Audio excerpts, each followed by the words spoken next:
अदलिया में मुदाखलत के वाक़यात मेरे चीफ जस्टिस बनने से पहले के हैं। Chief justice of Pakistan Qazi Faez Isa का Sindh high court bar association के ज़ोहराने से खिताब।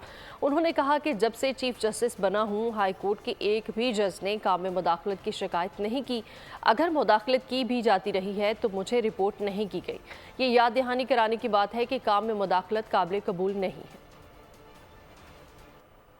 Support that the Sindh High Court Bar Association extends to the 6 judges of the Islamabad High Court who had written to me as well. I thank them on their behalf, but I would like to say one thing, that since I've been Chief Justice, I have not received a single complaint from any High Court judge that there has been interference in their work. Now, if there is been interference in their work, it has not been reported to me.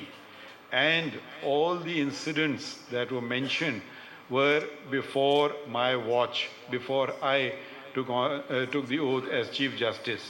So this is a thing to bear in mind, because interference is not acceptable, but at the same time, nothing has been reported to me during my watch. Subscribe करें और bell दबाएं ताकि कोई खबर रह न जाए।